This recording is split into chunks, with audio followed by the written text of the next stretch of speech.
আমরা সবাই ধনী হতে চাই, কিন্তু ধনী হওয়া মানে কি? শুধু ব্যাংক ব্যালেন্স? যদি আপনার কাছে 100 কোটি টাকা থাকে কিন্তু সেটা ভোগ করার মতো শরীর না থাকে, অথবা আপনার সাথে কথা বলার মতো কোনো আপন মানুষ না থাকে, তবে কি আপনি নিজেকে ধনী বলবেন? আজকের ভিডিওতে আমরা আলোচনা করব সাহিল ব্লুমের অসাধারণ বই দ্য 5 টাইপস অফ ওয়েলথ। এই বইটি আমার এবং আপনার প্রথাগত ধনিক হওয়ার ধারণাকে পুরোপুরি বদলে দেবে। লেখক এখানে 5টি স্তম্ভের কথা বলেছেন, যা ছাড়া আপনার জীবন কখনো পূর্ণতা পাবে না। চলুন অধ্যায় ভিত্তিক গভীরে যাওয়া যাক। প্রথমেই আসে ফাইন্যান্সিয়াল ওয়েলথ বা আর্থিক সম্পদ। লেখক এটাকে অস্বীকার করছেন না, বরং বলছেন এটি একটি অ্যানাবেলার। মূল পয়েন্ট, টাকা মানে স্বাধীনতা।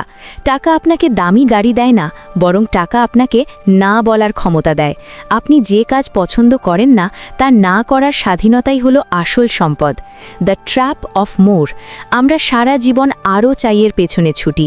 লেখক এখানে একটি নির্দিষ্ট সীমার কথা বলেছেন। আপনার বেঁচে থাকার জন্য কতটুকু প্রয়োজন তা আজই নির্ধারণ করুন। Action step. লেখক পরামর্শ দেন এমন সিস্টেম তৈরি করতে যা আপনার ঘুমের মধ্যেও টাকা আয় করবে, প্যাসিভ ইনকাম, যাতে আপনি পরের ধাপে যেতে পারেন। বইটির সবচেয়ে শক্তিশালী অধ্যায় এটি। সাহিল ব্লুম একটি টার্ম ব্যবহার করেছেন, টাইম মিলিয়নার। মূল পয়েন্ট, সময়ের মালিকানা। আপনার হাতে যদি কোটি টাকা থাকে কিন্তু প্রতিদিন সকালে ঘুম থেকে উঠে অন্যের নির্দেশে কাজ করতে হয়, তবে আপনি সময়ের দিক থেকে দরিদ্র। বিনিময় প্রথা। আমরা আমাদের অমূল্য সময় বিক্রি করে টাকা কিনি, কিন্তু মনে রাখবেন হারানো টাকা ফিরে পাওয়া যায়, হারানোর সময় নয়। Action step.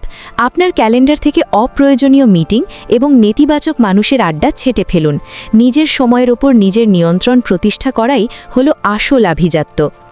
লেখক খুব সুন্দর একটি কথা বলেছেন, একজন সুস্থ মানুষের হাজারটা ইচ্ছা থাকে, কিন্তু একজন অসুস্থ মানুষের ইচ্ছা থাকে মাত্র একটি, সুস্থ হওয়া।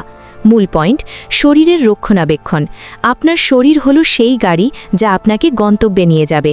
ফিউল হিসেবে ভালো খাবার আর সার্ভিসিং হিসেবে ব্যায়াম আর পর্যাপ্ত ঘুম অপরিহার্য। মানসিক প্রশান্তি।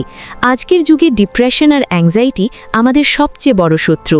লেখক এখানে ডিজিটাল ডিটক্স এবং প্রতিদিন কিছুক্ষণ নীরবতায় থাকার উপর জোর দিয়েছেন। Action step. প্রতিদিন অন্তত 30 মিনিট হাঁটুন এবং ঘুমানোর 1 ঘন্টা আগে ফোন দূরে রাখুন। সামাজিক সম্পদ। আমরা অনেক সময় ক্যারিয়ারের পেছনে ছুটতে গিয়ে একা হয়ে যাই।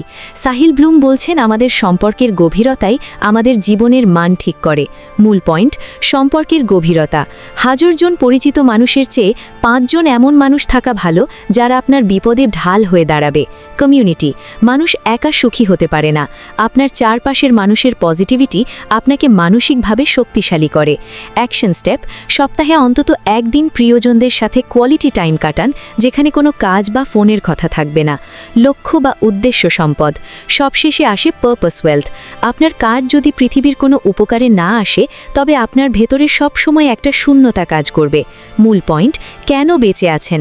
জাপানিজ ইকিগাই দর্শনের মতো এমন কিছু খুঁজুন যা আপনি ভালোবাসেন এবং যা পৃথিবী চায়। অবসর মানে কাজ ছেড়ে দেওয়া নয়, বরং এমন কাজ করা যা আপনাকে আনন্দ দেয়। Action step. নিজেকে প্রশ্ন করুন, আজ যদি আমার কাছে অঢেল টাকা থাকতো, তবে আমি মানুষের জন্য কি করতাম? সেই উত্তরটি আপনার পারপাস। তাহলে সারসংক্ষেপ কি দাঁড়ালো? 1. আর্থিক সম্পদ আপনাকে স্বাধীনতা দেয়। 2. সময়ের সম্পদ আপনাকে নিয়ন্ত্রণ দেয়। 3. স্বাস্থ্য সম্পদ আপনাকে সক্ষমতা দেয়। 4. সামাজিক সম্পদ আপনাকে ভালোবাসা দেয়। 5. পারপাস সম্পদ আপনাকে জীবনের মানে দেয়। বন্ধুরা, এই 5টি সম্পদের মধ্যে একটি ব্যালেন্স বা ভারসাম্য তৈরি করাই হলো সাহিল ব্লুমের এই বইয়ের মূল মন্ত্র। আপনি কি শুধু টাকার পেছনে ছুটছেন, নাকি বাকি 4টি সম্পদের দিকেও খেয়াল রাখছেন? কমেন্টে আমাকে জানান। ভিডিওটি ভালো লাগলে লাইক দিন এবং আপনার সেই বন্ধুর সাথে শেয়ার করুন যে শুধু কাজের চাপে নিজের জীবন ভুলে যাচ্ছে। এমন আরও বুক সামারি পেতে চ্যানেলটি সাবস্ক্রাইব করে রাখুন। দেখা হবে পরের ভিডিওতে।